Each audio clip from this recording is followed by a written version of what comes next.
Beautiful people, welcome to Runako Universe. As always, I am Runako coming to you from Tokyo, Japan, and to the three of you who are going to tune in for 30 seconds of this video, quickly before you switch over, I just want to say that I'm happy that you're here.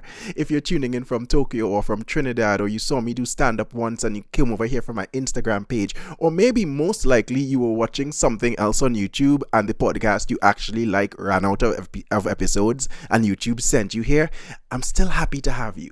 At this point, you've been listening long enough that you're now a resident of Runako Universe. And if you live here, hang on, I've got to give you the rules. Rule number 1, I know everything and you know nothing. Rule number 2, this is a comedy podcast. So if you take anything that is said here into the real world, I am not responsible for anything that happens unless it goes good, in which case credit immediately comes back to this guy. Right, but here's my suggestion.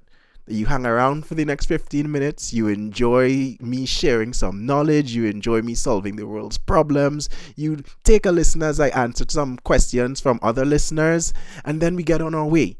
This is episode 14, and welcome to Runako Universe.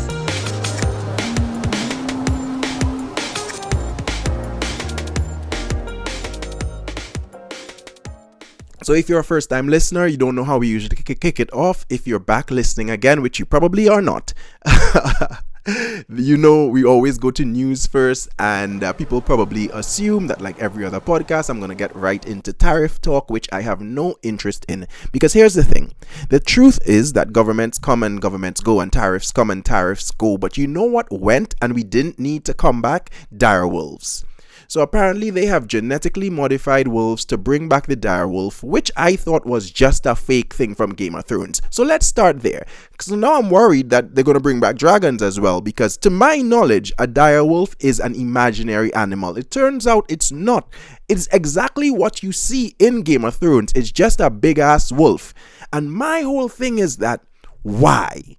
Of all the animals you could bring back, I think it was, I want to say 3 years ago, there was this thing in Siberia where the wolves couldn't find enough food, so they started like banding together. They started like making gangs. It's like the Crips and the Bloods of wolves came together, and there was what they called a not a super pack, sorry, an alpha pack of wolves, 400 wolves strong. 400 wolves. Now we want to make them motherfuckers bigger? Who is planning behind this science? What is it a wolf scientist that came up with this idea? Because I don't see why we would be in a situation in the world where wolves just ganging up and banding together. And I don't know what they're planning in the meeting. I don't talk wolf. I don't know if you do. And also, if we are going to bring back an animal, we have so many options. So why not bring back the dodo? To my knowledge, the dodo is a harmless, dumb bird. And I don't know if you pay attention to things the same way I pay attention, but I think there's a correlation between how dumb a bird is and how delicious it is, right? Turkey, dumb, smart enough to fight you, delicious. Chicken, dumb, not even smart enough to fight you, extra delicious. What if the dodo is even better than chicken? Have we thought about that? Have we thought about, because personally, I love me some chicken, but I'm tired of it. I am tired of it. Why are we not working to bring back things that we can eat as opposed to things that can't eat us? I feel like we're hustling backwards. So I'd like to speak to all the scientists out there. Let's work on making the world a safer, more delicious place with all our future inventions. We don't need dinosaurs. We've seen what happens with Jurassic Park. We don't need to bring back dinosaurs. We could, as a matter of fact, we could abandon this direwolf project. Just leave it. We have enough wolves, and I don't think they're happy with us. Like, the ones who wanted to stick around became dogs, and the ones who are still wolves, like if a wolf is still a wolf, that means they were like, we don't fuck with y'all humans like that. That was a choice that was made. Let's stop rewarding haters and bad behavior, right? So and could Donald Trump put a tariff on that? Put a tariff on bringing back dangerous animals. Put a 1,000,000,000% tariff on bringing back dangerous animals and a 0% tariff on bringing back delicious animals. And that's the solution to that particular issue. Let's make smarter choices, right? We move very quickly. That's how this podcast goes. I always say we're in and me out, topic to topic. Let's move next to, as usual, we discuss social media stuff. I like to call it Gram Talk, but we don't always talk about Instagram. This time it's actually about the old people social media, Facebook, which I keep because a lot of people in my home country of Trinidad still use it very actively. And most recently, a national election for the government and prime minister has been called in my country, and people have been campaigning digitally as we do in 2025. And there's a young woman by the name of Kizel Jackson who came into the public sphere because she was sleeping with and this is not me just saying, like, categorizing her like this and being misogynistic. This is what she came into the public sphere for. She was sleeping with a political leader, and the whole thing came out, and she released a bunch of videos about all of his business. They were kind of having an affair to start with. And so she proceeded to just get crazier and crazier. And now she's running for prime minister. She's setting up a party. The party is called All People's Party, which sounds like a nightclub for non-binary people. Like, you know, you walk in and you go, there's some real hot girls in here. And then someone goes, oh, hot people. But that's not what it is. It's a collaboration of all the internet crackheads that you can find from my country. And let me tell you something. I love my country, but if it's one thing we have in big supply is internet crackheads. And none of them doing crack. None of them doing crack. Just natural born crackhead energy, which is something that I respect, by the way.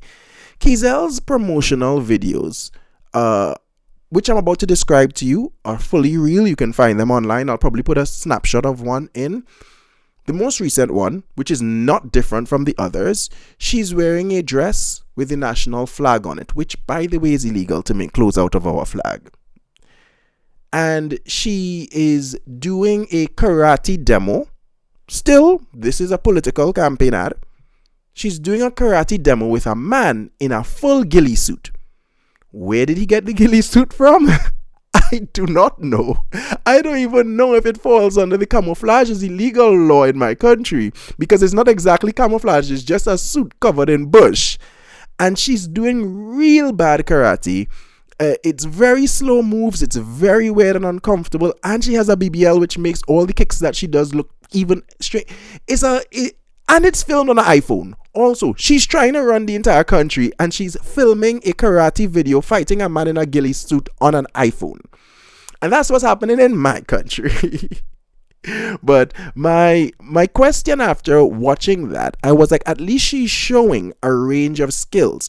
And we've heard all this talk before, like even when Trump and Biden were running, about like, why don't the people who are going up for leadership just fight? And to be fair, I think if she gets into the ring with some of the older men who are in the fray, she'll kick their ass. But I don't feel like everyone is a fighter. Here's what I have conceptualized for future elections of this planet based on Kizel's video. Whatever talent you have beside being a politician, we gotta do it like if it's a beauty pageant. There needs to be a talent portion of the election, because I want to know, if you're really good at politics, are you good at anything else? If you're not good at anything else, you're a psychopath. Get out of here. If you are not particularly good at politics and you're also not good at anything else, or you're real good at something that's kind of like psychopath behavior, like you show me that you can dress down a dead deer in under 10 seconds, that's going to scare me. I think we need to see a talent from every candidate. Swimsuit competition, maybe not quite yet, but for sure we need to add a talent portion to every election going forward, and that's how we're gonna get better world leaders and stop finding ourselves in the positions that we have been finding ourselves in. All right, I think I'm lagging behind on that 15-minute promise, so let's jump right into what is usually my very favorite segment of the show, Media Corner. Let's talk TV. I've been rewatching an old series. I've been rewatching Suits. Suits, as you know, is a lawyer drama, and there's a bunch of stuff that's going on. But two issues. One, I'm watching Suits on Amazon Prime, and Amazon Prime have started putting ads back into their TV shows. Let's start there.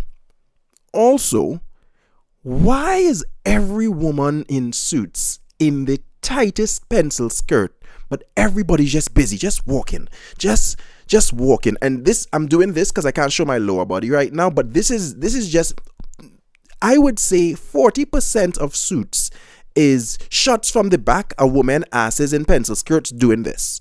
So it's Jessica Pearson, who is the main woman on top, who is played by Gina Torres. Damn, Gina Torres is fine. Then Meghan Markle, who has since left the show. Well, Jessica Pearson, Gina Torres came in as a queen. Meghan Markle left as a princess, right? And then the woman who plays Donna, she's a redhead. And they, like, for me, I think I want to rename Suits Pencil Skirt Emporium, because that's all that happens. Everything else with Harvey and the law and the fighting and it's all in service of watching women walk around in pencil skirts. I think that's the whole point. The whole point of the show is look at this woman's ass in a pencil skirt, which I'm not angry about, but don't make me have to listen to a bunch of other law shit. And also the main character, it really is a sign of the times. I think it might be because we just have so many bullies in the public sphere in Suits now. But the more I watch that show, the more I'm kind of like, the main character of this show is kind of a cunt.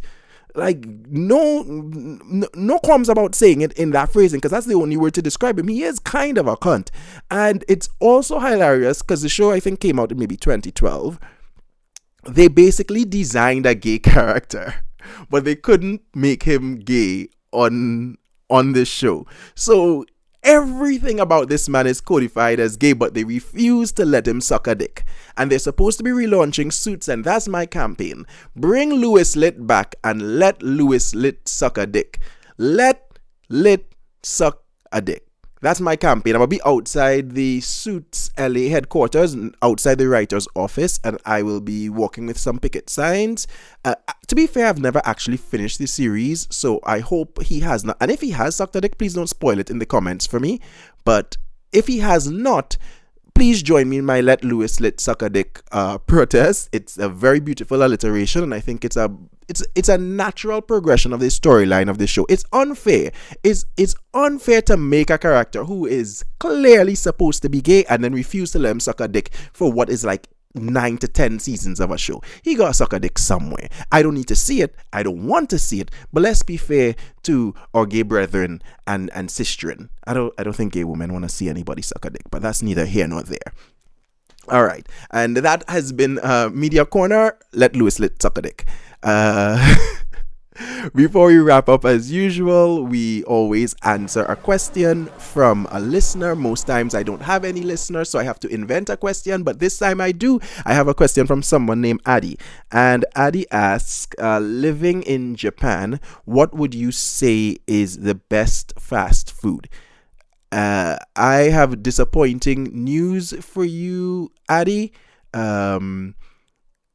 None of it's gonna be Japanese food. None of it's gonna be Japanese food. Listen, it's fried chicken. What can I say? Am I helping my race by saying this? No, I'm not. But it's a great food. It's a great food, ladies and gentlemen. And to be fair, KFC here is not that great. I'm gonna be honest. Unless they're doing seasonal stuff, KFC here is not that good, but it's just the experience of holding on to your chicken and making love to your chicken with your mouth, you know. And eventually maybe they're gonna give up on that Direwolf project and they're gonna start making KFD, Kentucky Fried Dodo, and dodos are bigger than chicken, so I'll be doubling it at that point. But yeah, chicken at the top rank. Sometimes I get a craving for pizza, but pizza in Japan is just the worst. Just utter shit. And as a friend of mine used to say, do you mean utter the animal shit or utter UTTER? And to be fair, the way they put weird ingredients on it, I would not be surprised if they put utter the animal shit on a pizza in Japan. So I would, and then if I'm going home, I can't do donburi. I can't do a beef bowl. But that's like, I gotta be in a specific alcohol mode to do that. But yeah, fast food here, a lot of Japanese food just doesn't hold up, because I don't think Japanese food doesn't hold up at home, because I don't think Japanese food is good for depression. You know, you can cry into a box of KFC. You can cry into McDonald's as you eat it. You can be depressed and half naked eating a whole pizza holding by a slice. That doesn't really hit that way with tempura. Depression and tempura, where is my life going, and sushi, I don't think these things really link up in the way they need to. So when it's going to come to fast food, I'm always going to have to go back to Uncle Sam. You know, we're not trying to support cultural imperialism from America, but we gotta go back to Uncle Sam sometimes. Every now and then he gets something right. And listen, Uncle Sam gave me Colonel Sanders. So I gotta respect the roots of the homie and the love, you know. You can't wanna take the love from the place and not show no love to the place. Colonel Sanders, wherever you are, my brother, rest in glory. Thank you for the herbs and spices. And I think that's gonna be it for us. I think I've hit just about the 15-minute mark. Be sure to do all the nice stuff if you've made it this far. Like, subscribe, comment, and follow me on Instagram, Runako Universe, on all socials. And you can find where I'll be performing if you live in Tokyo. It has been fantastic having you here. Remember, I know everything and you know nothing. This has been Runako Universe, and we're out. Peace.